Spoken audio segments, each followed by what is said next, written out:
이제 친구들이 저희 집에 와서 안방에 딱 들어오더니 아이들이 이제 순간적으로 되게 침묵이 흐르더라고요. 방에서 뭐 신혼집이니까 막 이렇게 예쁠 거라 생각했는데 전혀 그렇지 않으니 제가 임금체불 피해자였습니다. 한 3년치 임금이 계속 체불이 되었어요. 내가 돈을 안 받고 일을 하는 거예요. 굉장히 스트레스로 다가오더라고요. 임금체불이 길어지면서 우리가 소비를 좀 줄이자 라고 해도 얼마나 힘들겠습니까? 근데 내가 과연 가장 힘들었을 때 그걸 이겨냈던 가장 큰 원동력은 무엇일까? 하나였어요. 좋은 사람이 옆에 있는 거였어요. 저는 물가가 너무 비싼 거예요. 너무 비싸니까 부모님한테 돈을 달라고 하는 것도 너무 죄송스러운 거죠. 그때도 똑같이 제가 빵에다가 뉴텔라 발라가지고 학교 다녔었거든요. 근데 그때도 되게 행복했어요. 근데 돈이 없는데 나는 왜 행복했지? 분명히 돈이 없으면 불행해야 되잖아요. 돈이 없으면 힘들어야 되잖아요. 근데 저는 그 나름의 행복을 항상 찾았어요. 제가 며칠 전에 한 그룹의 자제분의 결혼식에 다녀왔어요. 부모님들이 축사를 읽어주더라고요. 본인의 아들에게 하는 3가지 조언이 있었습니다. 첫 번째로 아내가 일을 마치고 돌아오면 짐을 들어서 수고했다라고 이야기를 매일 해라. 둘째, 아침밥은 먹고 싶다면 너가 해라. 셋째, 너의 아빠를 잘 봐라. 아내에게 잘하는 가정은 절대로 망하지 않는다. 이 말을 했는데 그 말 들으면서 제가 8년 전에 제가 결혼했을 때가 생각이 많이 났어요. 그러니까 제가 그 결혼했을 당시는 저는 준비하던 항공사의 최종 면접에서 떨어지고 굉장히 힘든 시기였어요. 그리고 제가 벌어놨던 모든 돈을 저희 비행 훈련에 다 투자하고 사실은 뭐 시중에 돈도 없었고, 근데 저희 아내는 저보다 돈이 더 없었죠.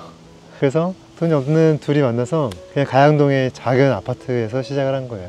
가구는 다 중고나라에서 그냥 아내가 얻어왔던 것들을 그대로 자취방에서 가져온 그대로 저희 신혼집에 썼었고 그렇게 살았었는데, 저희가 결혼을 하고 친구들을 부른 적이 있어요. 제 오랜 친구들을 부른 적이 있었는데, 이제 친구들이 저희 집에 와서 집을 구경할 거 아니에요. 저희 집을 구경하는데 안방에 딱 들어오더니 아이들이 이제 순간적으로 되게 침묵이 흐르더라고요. 방에서. 그러니까 아이들도 막 뭐 신혼집이니까 막 이렇게 예쁠 거라 생각했는데 전혀 그렇지 않으니 아마 그 친구들 입장에서는 뭔가 뭐라고 말해야 될지도 모르겠고 그랬겠죠. 근데 저는 뭐 그런 거 별로 신경 쓰지 않았단 말이에요. 왜냐면은 공간이 더 중요했고 사람이 더 중요했기 때문에. 실제로 저희가 결혼하면서도 뭐 촬영, 드레스 이런 것들을 돈을 하나도 안 썼어요. 그러니까 허례허식을 다 안 쓰고 결혼을 했었고, 지나고 보니 제일 중요한 게 뭘까, 살면서 우리가 결혼 생활하면서 제일 중요한 게 뭘까를 고민해 봤을 때 돈으로 살 수 없는 것들이 있어요. 내가 아침에 딱 일어났을 때 사랑스러운 표정으로 잘 잤냐라고 물어봐주는 그런 분위기라던가, 힘들게 일을 마치고 집에 돌아왔을 때 누군가가 나를 반겨주거나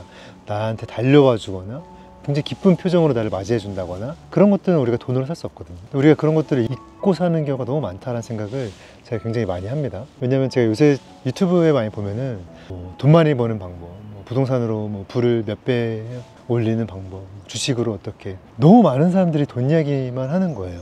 자본주의 사회에서 저희가 돈이 없으면 안 되는 게 당연하죠. 근데 제가 이제 학교나 학생들 많이 만나다 보면은 다 돈이 안 되면 아예 안 하려고 하는 거고, 뭔가 돈이 안 되면 가치가 없다고 생각하고 돈이 되는 것만 가치가 있다라고 착각하는 사람들이 은근 많구나를 제가 많이 깨달은 거예요. 실제로 제가 나중에 항공사에서 부기장으로 일할 때 제가 임금체불 피해자였습니다. 한 3년치 임금이 계속 좀 부분적으로 체불이 되었어요. 그러다 보니까 액수가 굉장히 커졌고 수천만 원에 달할 정도로 액수가 굉장히 커졌겠죠. 근데 우리가 일을 하잖아요. 그러면 그 노동의 대가로 돈을 받는 건데 그걸 3년치를 못 받아 생각해 보세요. 내가 돈을 안 받고 일을 하는 거예요. 그러니까 이게 굉장히 정신적으로도 굉장히 스트레스로 다가오더라고요. 임금체불이 길어지면서 좀 우리가 소비를 좀 줄이자 라고 해도 얼마나 힘들겠습니까? 저희 아내도 나름대로 돈을 아끼고 뭐 아이들도 가족이 나가는 비용이 있는데, 그래서 결국에는 제가 행동력서라는 책을 썼고 다시 강연을 하기 시작하고 여러 가지 사업들을 펼치기 시작한 거죠. 근데 그러면서 제가 깨달은 거예요, 결국에. 근데 내가 과연 가장 힘들었을 때 그걸 이겨냈던 가장 큰 원동력은 무엇일까? 하나였어요. 좋은 사람이 옆에 있는 거였어요.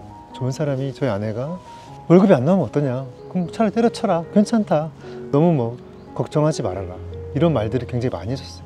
실제로 저희가 결혼할 때도 제가 그 당시에 최종 면접에서 떨어지니까 걱정하지 마라, 다음에 다시 하면 된다, 그리고 꼭 이 회사만 길이 아니지 않느냐, 이 회사랑 그냥 결이 안 맞을 뿐이다, 걱정하지 마라, 먹고 사는데 문제 없지 않냐, 괜찮다, 이 이야기를 굉장히 많이 해줬어요. 이런 이야기는 돈이 많다고 해서 우리가 들을 수 있는 것도 아니고, 내가 돈이 많다고 해서 내가 얻을 수 있는 힘이라는 게 아닌 거죠. 결국에는 좋은 사람을 곁에 두면은 절대 망하지 않는다라는 생각들을 제가 굉장히 많이 하게 됐습니다. 자본주의 사회에서 돈이 없으면 안 되죠. 당연한 거예요. 돈 많이 벌어야 되는 거 당연한 겁니다. 그리고 돈이 많아야 행복한 것도 당연한 거예요. 누구나 알고 있어요. 제가 20대 때 저희 아버지가 신용불량자였잖아요. 그러니까 저는 늘 여유롭지가 않아서 늘 일을 많이 했어요. 그러니까 아르바이트를 굉장히 많이 했고 일을 쉰 적이 거의 없었고, 그래서 제가 돈 버는 걸 되게 좋아했어요. 그 돈을 벌어서 그 돈으로 어디 나라를 가고 뭘 사고 이런 걸 굉장히 좋아했었고, 근데 돈이 굉장히 없었잖아요. 돈이 굉장히 없었음에도 불구하고 지나고 보면은 되게 행복했거든요. 돈이 없었는데 내가 왜 행복했지? 라고 생각해 보니 나는 돈이 없어서 무언가를 계속 도전했거든요. 예를 들면 제가 스쿠버 다이빙 강사가 되고 싶어서 호주에서 일을 했었는데, 그때 무급 인턴으로 일하는 바람에 돈을 한 푼도 못 받고 일했어요. 그래서 제가 항상 출근할 때 식빵에다가 뉴텔라를 발라가지고 비닐에 싸갖고 다녔단 말이에요. 그래서 그거를 맨날 싸가서 섬에서 다이빙하고 그 뉴텔라랑 이제 뭐 우리 샵에 있는 뭐 커피랑 이런 거 타가지고 먹었어요. 그렇게 3개월을 매일 일했거든요. 근데 저는 그때 되게 행복했어요. 왜냐면 내가 호주에서 스쿠버 다이빙 강사가 되어 있는 거예요. 나는 스쿠버 다이빙을 해본 적이 없었고 호주라는 곳을 갈 거라고 예상도 못했었고, 나는 그냥 신용불량자 아버지 밑에서 매일매일 아르바이트하고 일하고 그렇게 생활하던 나였는데, 내가 호주에서 다이빙을 맨날 해? 외국인들을 가르치고 있어? 생각해보면 되게 행복했어요. 스위스에서 교환학생 있을 때도 스위스는 물가가 너무 비싼 거예요. 너무 비싸니까 부모님한테 돈을 달라고 하는 것도 너무 죄송스러운 거죠. 그때도 똑같이 제가 빵에다가 뉴텔라 발라가지고 학교 다녔었거든요. 근데 그때도 되게 행복했어요. 그래서 제가 어떻게든지, 그래서 저는 스위스에서도 막 일을 하려고 막 돌아다녔어요. 막 자전거 가게에서 막 자전거 고치는 것도 막 하려고 했었고, 그 정도로 늘 계속 무언가를 했었어요. 근데 지나고 보면 그때가 제일 행복했어요. 근데 돈이 없는데 나는 왜 행복했지? 분명히 돈이 없으면 불행해야 되잖아요. 돈이 없으면 힘들어야 되잖아요. 근데 저는 그 나름의 행복을 항상 찾았어요. 돈이 없으니까 맨날 식빵 먹을 수 없으니까 미그로라는 마트가 있어요. 이마트 같은 마트가 있는데 그 미그로에 냉동 피자가 있었어요. 그 냉동 피자가 우리나라 돈을 한 5,000원 정도 했을 거야 아마. 근데 스위스에서는 한 끼를 먹는데 그 냉동 피자 5,000원이면 제일 싼 거예요. 그거보다 싼 건 없어요. 그래서 제가 항상 냉동 피자를 샀단 말이에요. 그냥 양파랑 피망, 뭐 베이컨 이런 거 사가지고 잔뜩 올려놓고, 제가 그거를 한 6개월을 맨날 먹었거든요. 6개월 맨날 먹었는데 오늘은 뭘 올리지? 오늘은 양파를 올릴까? 오늘은 마늘 올릴까? 오늘은 베이컨 올릴까? 오늘은 뭘 올릴까? 맨날 그러면서 계속 제 메뉴를 계속 만들었단 말이에요. 근데 지나고 보면은 내가 맨날 그러고 사는 거 아니잖아요. 맨날 라면 먹고 사는 거 아니고 맨날 피자 먹고 살지 않잖아요. 한때예요, 한때. 그때 20대 때 저는 알았어요. 나는 나중에 내가 돈 많이 벌 건데, 바닷가 보이는 집에서 좋은 차 타고 멋있는 집에서 살 건데, 이 생각을 항상 했어요. 그래서 지금 내가 뭐 5,000원짜리 맨날 냉동 피자 반 쪼개서 이틀에 먹고 식빵으로 뉴텔라 발라서 학교 싸다니고, 이게 나는 지금밖에 안 하는 건데 괜찮아 라는 생각을 많이 했어요. 그래서 그때가 제일 가난했었는데 행복한 기억밖에 없어요. 그러니까 과거는 미래가 만들어요. 내 미래가 지금 좋게 만들어지잖아요. 그럼 아무리 힘들었던 과거도 다 미화됩니다. 다 좋게 간직돼요. 그럼 결국에 뭐냐, 우리 삶이 힘들어, 지금 고대, 너무너무 시련들이 많다고 생각될 때 오늘과 미래를 빨리 좋게 만들자로 컨셉을 잡아야 돼요. 그래서 내 현재와 미래를 좋게 만들면 그 어떤 과거도 다 미화돼서 아름답게 잔상으로 남을 수밖에 없어요. 아무리 힘들었던 것도 결국에는 좋게 그래도 기억에 남을 수 있습니다. 결국에는 과거는 미래가 결정하는 거예요. 누구는 오마카세를 먹어야 행복하다고 막 찍어서 올리는데, 작가님은 식빵에 누텔라 하나, 피자에 양파 하나로 행복할 수 있었다는 게 참... 그러니까 저는 그것도 많이 생각해요. 그러니까 실제로 내가 돈을 벌어서 비싼 음식도 먹어봐야 되고 경험을 많이 해야 된다고 생각하거든요. 근데 경험을 많이 하면은 오마카세, 한국에서 먹는 오마카세도 그냥 밥이라는 걸 알게 돼요. 그게 대단하지 않다는 걸 알게 되는 거예요. 그게 뭐냐, 내가 막 자랑하는 오마카세도 누군가한테는 되게 맛없는 음식인 거예요. 되게 뭐 자랑하고 싶지 않은 음식인 거예요. 그게 별거 아닌 거예요. 그럼 내가 누군가가 별거 아니라고 생각하는 거를 나는 막 자랑한다고 생각하면은 내가 되게 작게 느껴지지 않을까요? 20대 때 제 생각은 나는 무슨 일을 해도 돈을 많이 벌 수 있겠다라는 자신감은 있었어요. 그 첫 번째가 뭐였냐면, 나는 돈을 많이 벌어서 내가 비행학교에 가야지라는 목표가 있었어요. 돈을 많이 버는 일을 하자였어요. 그래서 제가 23살에 호주에서 했던 일이 DFS 갤러리라는 고급 면세점에서 일했는데, 그때 버버리에서 일했단 말이에요. 근데 그때 버버리에서 일했던 돈이 한 달에 한 400만 원 정도 벌었어요. 그게 벌써 거의 한 20년 전이잖아요. 그래서 항상 나는 돈을 모아서 비행학교에 가야지, 비행학교 가려면 1, 2억이 필요해요. 억 단위로 돈이 필요하니까 내가 돈을 많이 버는 일을 하자가 제 가장 큰 목표였었고, 그래서 돈을 많이 주는 회사에 취업하자가 제 목표였어요. 그래서 그렇게 해서 취업을 하고 일을 하다 보니 30대가 돼서 깨달은 것 중에 하나가, 저는 좋아하는 것만 했잖아요. 상상자 입사해야지, 내가 뭐 파일럿이 돼야지, 내가 뭐 세계 일주 해야지, 좋아하는 것만 했는데 운이 좋게 쉽게 돈을 벌었던 것 같아요. 제 생각에는 운이 좋게 쉽게 돈을 벌다 보니 나는 평생 이렇게 좋아하는 것만 해도 돈을 벌 수 있구나라는 착각을 제가 한 거였어요. 근데 이게 왜 착각이냐, 가장이 되고 나니 가장은 좋아하는 일을 하면 안 되고 잘하는 일을 하는 게 아니라 돈이 되는 일을 해야 되는 거예요. 가장은 왜 돈이 되는 일을 해야 하는가? 아이들은 돈을 벌지 않고 아내도 돈을 벌지 않는다면은 그 중에 한 명은 돈을 열심히 벌어야 되는 거죠. 근데 그 한 명의 돈이 버는 액수에 따라서 이 나머지 3명의 가족 구성원이 누릴 수 있는 게 어마어마하게 많아지는 거예요.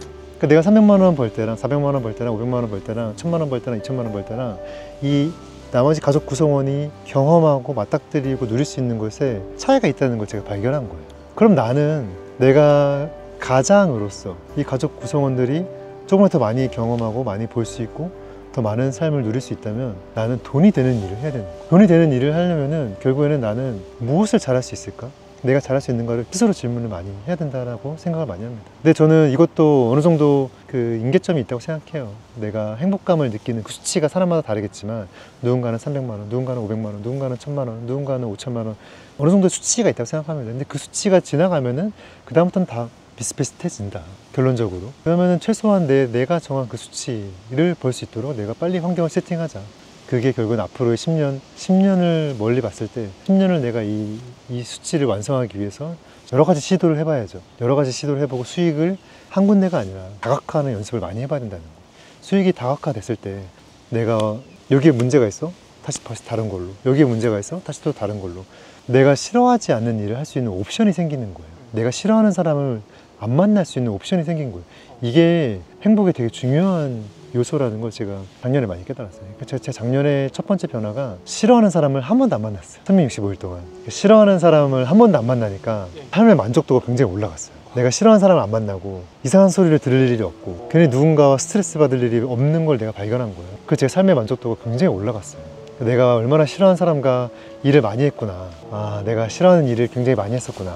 아, 내가 진짜 어쩔 수 없이 싫어하는 사람들과 협업할 때가 많았구나를 많이 깨달았어요. 우리가 싫어하는 사람 안 만나고 1년 동안 살 수 있나요? 싫어하는 일 안 할 수 있나요? 어렵죠. 근데 장기적으로 내가 어떻게 하면은 이 싫어하는 사람 안 만나고 일할 수 있을까? 싫어하는 일을 안 할 수 있을까를 장기적으로 지금부터 빨리 그림을 그려야 돼요. 10년 후를 위해서. 그러면은 10년 후에 나는 싫어하는 사람 안 만나고도 내가 우리 가족을 영위할 수 있는 바탕을 만들 수 있는 거예요. 저는 제가 10년이 지나서 어떤 사람을 부러워할까 이런 생각들을 굉장히 많이 하거든요. 어떤 사람을 부러워할까를 고민해 봤을 때 물론 돈이 많은 사람도 부러워할 것 같지만 돈이 많은 사람보다 더 부러워할 사람은 되게 가정 내에서 되게 사랑받는 사람, 자녀들로부터 존경받는 사람, 그 사람이 뭔가 할 때마다 가족들이, 자녀들이 응원해주고 좋아해주고 맨날 뭔가 즐겁게 사는 사람들 되게 부러워할 것 같아요. 근데 그건 우리가 돈으로 살 수 없어요. 돈이 아무리 많아도 그렇게 못 사는 사람도 은근 많고. 저는 그래서 10년 후에 어떻게 하면 더 좋은 내가 될 수 있을까를 고민하다가 제일 먼저 했던 게 아내가 퇴근하고 나면은 달려가가지고 이렇게 안아주고 짐 들어주고 힘들지 않았냐고 해가지고 일부러 막 대통령보다 더 친절하게 대하기 프로젝트를 시작했어요. 대통령보다 더 친절하게 대해야지 라는 생각을 하다 보면은 조금씩은 그 문화가 조금씩 완성이 되거든요. 좋은 사람이 돼야지, 친절하게 해야지 너무 막연한 거예요. 그렇기 때문에 내가 그렇게 할 수밖에 없게끔 환경을 세팅해 보는 거예요. 여기 계신 분들도 여러분들이 내가 좋은 사람이 되기 위해서, 좋은 하루를 보내기 위해서 여러분들이 갖고 있는 그 한 가지가 있을 거예요. 그 한 가지를 댓글로 한번 나눠주세요. 그래서 우리가 댓글을 보면서 똑같이 배워보고 따라해보고 시도할 수 있는 그런 문화가 완성이 됐으면 좋겠습니다.